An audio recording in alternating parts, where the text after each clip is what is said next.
Well, I'd originally planned that I would use some of the time this morning to give a bit of an update on some of the things I was up to during my sabbatical. So if you don't know, I had 3 months off from my normal work to rest and to do some other things.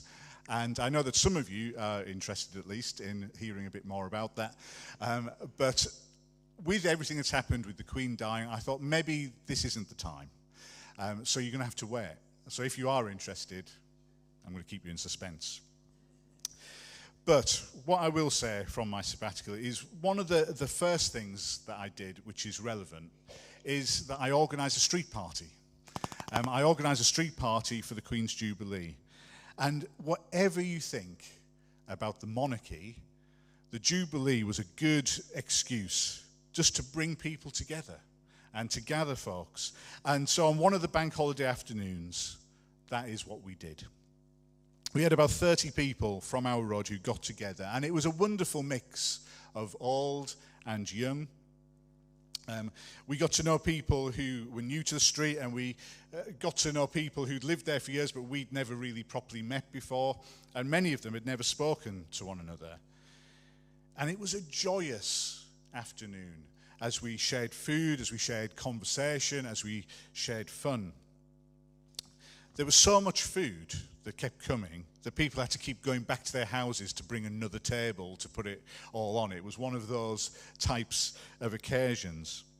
And Nikki and I were thinking about, well, how long do we say we're going to do this for? And in our minds, we thought, well, probably a couple of hours is fine. We don't want to push it. We don't want people to get to the point where it's a bit awkward and all that. So that was what we had in our mind. But after 4 hours, it was still going. And it was still going strong. And when we eventually said, I think we're going to have to go now because we need to get Jasmine to bed, there were those who stayed on after that and who carried on and just enjoyed that time. We live in a world where there has been and there continues to be much division and much sadness. But for an afternoon, there was something to bring us together for a united celebration. And I think that's a tribute to the Queen, who was admired and respected by many, including many of those who don't really like the idea of monarchy. Next year, there will be another opportunity for street parties as we celebrate the coronation of King Charles III. Still seems strange, doesn't it, saying that? And I hope that it will be a similar moment to draw people together, and that we, as the church, can make the most of that opportunity to draw people together in our neighbourhoods, to get alongside them, to build relationships with them. You know, we, as God's people, carry the presence of the King of Kings. And the King of Kings, he didn't stand aloof, he didn't stand apart, but he got involved.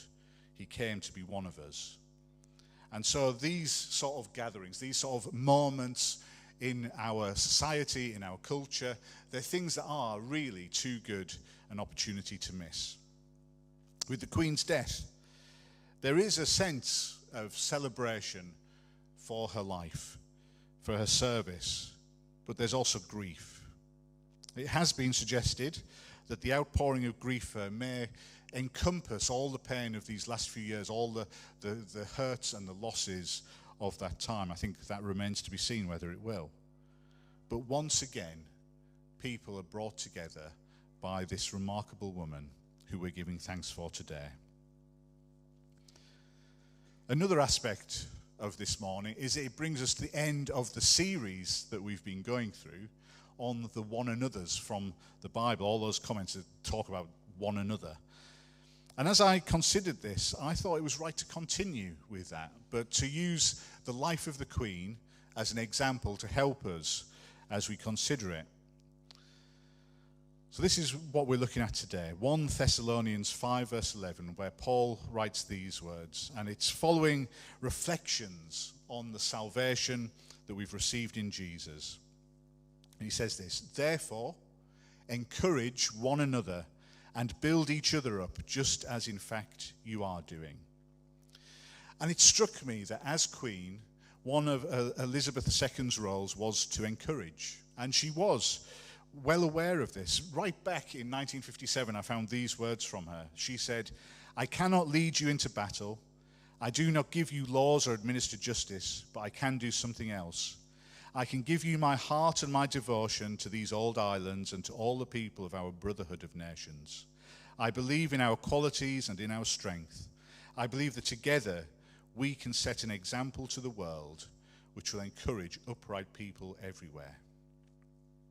And encourage, she did, in an increasingly secular and at times a hostile society. She never shied away from opportunities to speak about her faith.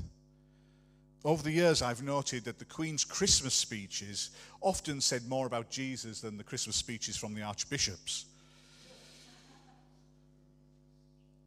Mark Green from the London Institute of Contemporary Christianity, Alan forwarded me this, and he wrote a beautiful obituary, and it included these words. It said, brilliantly, in an age that is on the one hand increasingly secular and on the other fraught by religious conflicts, her approach was winsomely inclusive. She pointed to Jesus and how he expanded her capacity to love people with different beliefs. Her approach was testimonial, not argumentative. She told the world the inspiration that Jesus had been in her own life and left the world to decide if they were interested in being inspired themselves. And then he included this quote from Queen Elizabeth.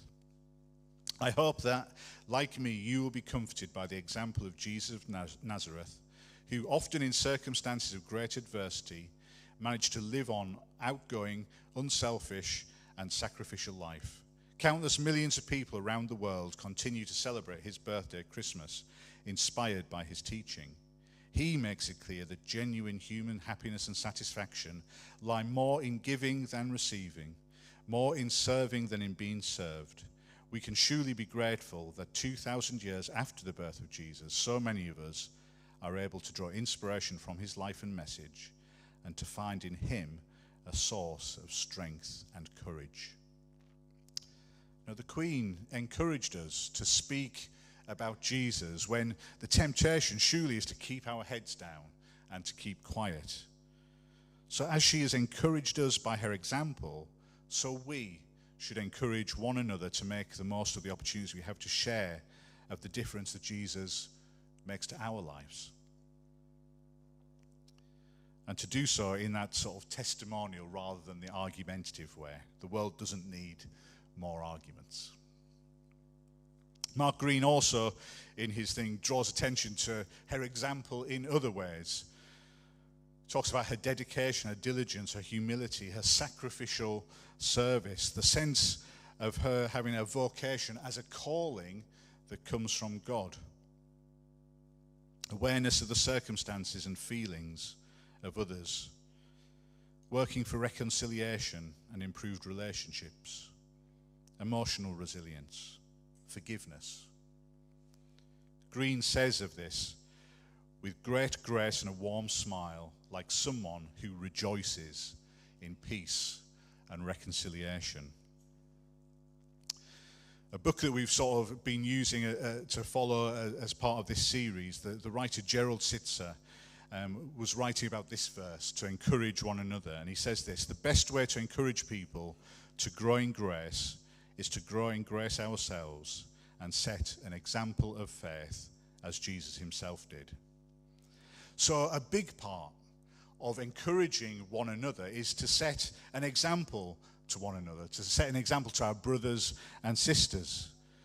You know, the Queen has done this for us, and ultimately for her and for us, we are to follow the example of Jesus. There are other aspects of encouraging one another that we might recognize in the life of the Queen that are encompassed by this verse in 1 Thessalonians 5:11. The Greek word that is used for encourage has a whole variety of meaning to it, and this is just some of it. It means to urge, to implore, to exhort. It means to call people together and stand together in the challenges and the circumstances that we face. And the word is also about bringing comfort. You know, encouragement is about spurring one another on, about supporting one another. It's about words and actions that help us to know that we are not alone, that we are in this together. Encouragement says, I've got your back. I'm with you. perhaps to state the obvious, it's the opposite to discouragement. And it goes hand in hand with building each other up, which is also mentioned in this verse. We can probably all think of folks that we've come across who are good encouragers, and there are some here today, and I could embarrass them just now by pointing them out, but I'm not going to do that. There are people who are great encouragers, and I'm really, really appreciative for them. But sadly, there are those who find it easier to complain, to criticize, rather than encourage. Even the best of encouragers have room to grow. And I know that I'm not perfect by a long stretch before you say, well, you going on about it. I know that I'm not perfect. I really do. I know that I and we can be better at encouraging, and we need to help one another do that. We've talked about setting an example in following Jesus. Let's grow in our discipleship, in taking responsibility for our own spiritual lives, because that is for our benefit, but it's also for the benefit of the church, and it's for the benefit of the world out there as well.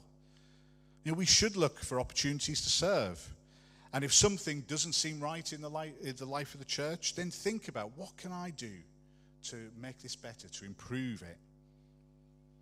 We should watch our words. We should think before we speak. We should think before we type.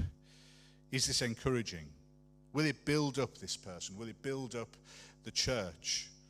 I've probably told you this story before, so forgive me, but I will always remember as a teenager meeting with the leadership team of my home church and talking about things that we could do to reach others with the good news of Jesus.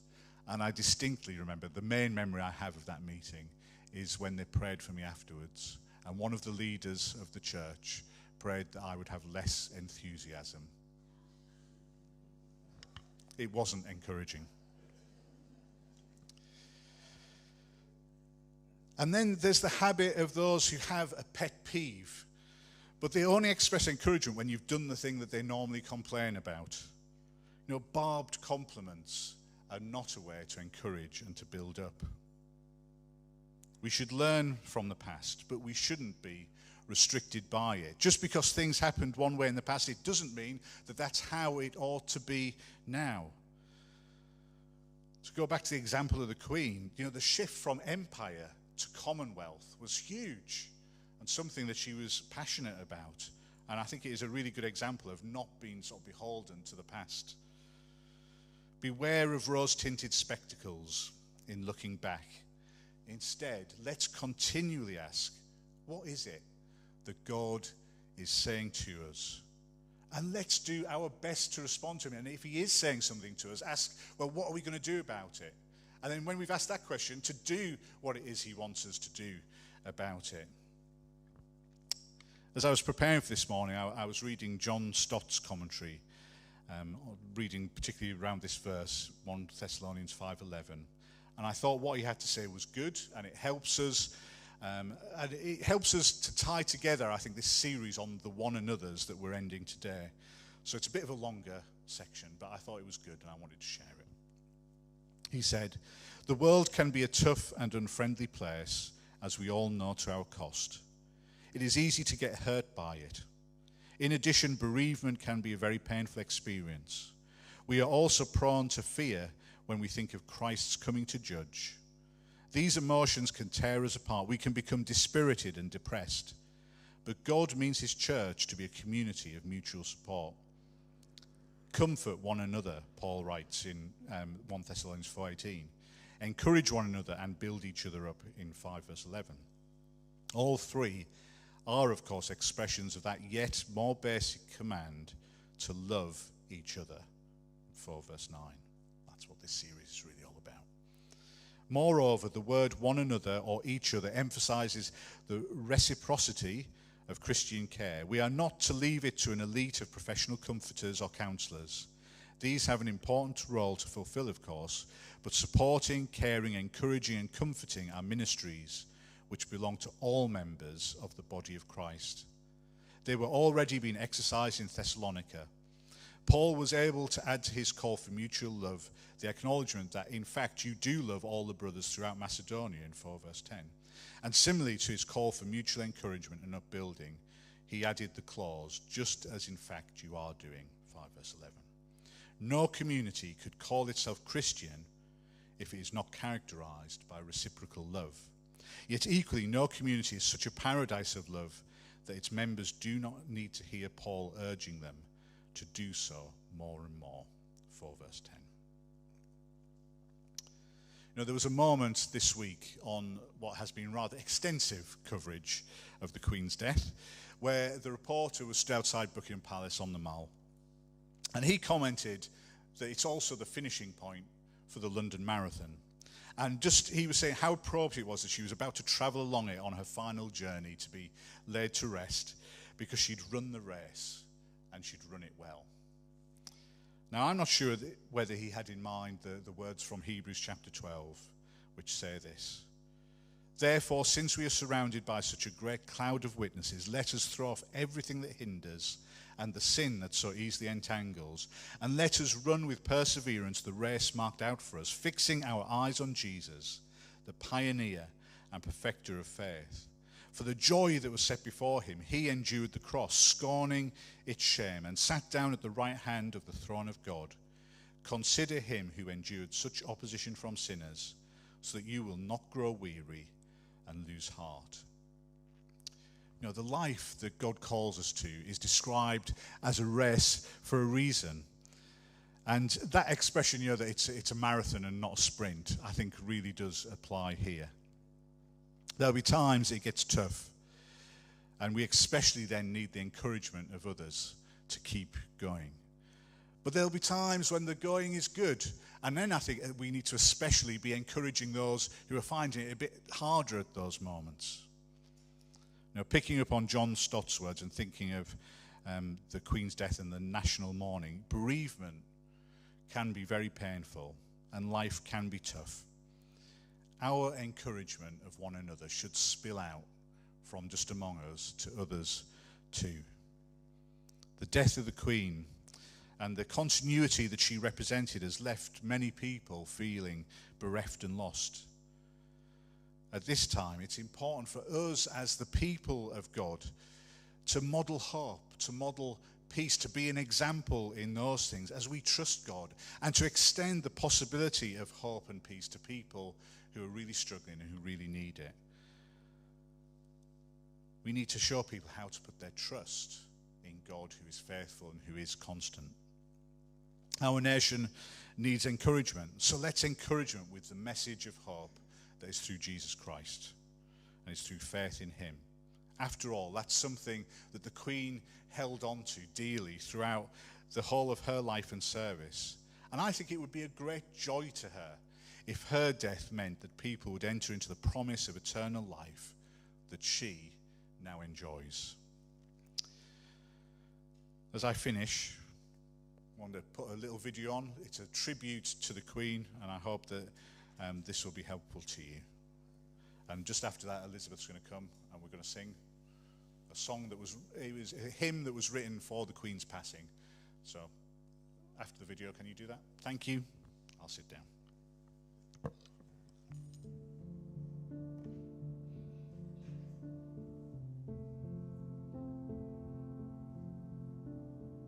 It's with profound sadness, but also great thankfulness, that we remember Her Majesty Queen Elizabeth II, who served so faithfully. As Britain's longest reigning monarch, the majority of us have never known a time when Queen Elizabeth II has not been on the throne. She has been a constant presence in an ever-changing world. When she was 10, her uncle, King Edward VIII, abdicated, and her father became King George VI. In 1947, the Queen married Prince Philip, the Duke of Edinburgh, and they were married for 73 years. The Queen had 4 children, 8 grandchildren, and 12 great-grandchildren. She saw many prime ministers come and go. Although the Queen was a world leader, she was consistently kind, hard-working, and respectful. She bestowed honour on those who made great contributions to society, but she also paid tribute to ordinary people, whose work went unseen and unrewarded. The Queen carried out her duty to her country cheerfully and faithfully. The Queen was also a Christian and was always open about her faith. 6 months before her coronation, she asked the people of the Commonwealth and the United Kingdom to pray for her, that God may give me wisdom and strength to carry out the solemn promises I shall be making, and that I may faithfully serve Him and you all the days of my life. God has certainly answered these prayers throughout her reign. In her 2002 Christmas Day broadcast, she said, "I know just how much I rely on my faith to guide me through the good times and the bad. Each day is a new beginning. I draw strength from the message of hope in the Christian gospel." In 2014, she called Jesus her inspiration, role model, and anchor, who stretched out His hands in love, acceptance, and healing on the cross. Jesus is the King of all kings and queens, the ruler, reigner, and creator of the whole world, yet He came to serve, not to be served. In 2011, the Queen spoke of our need for salvation from our recklessness and our greed. She said, "God sent into the world a unique person, neither a philosopher nor a general, important though they are, but a saviour with the power to forgive." We will forever be humbled and inspired by her determination to dedicate her life to her throne, her people, and her God. We honour her for her years of service devoted to both her country and God, and we thank Jesus, the King of all, for our Queen who served her King.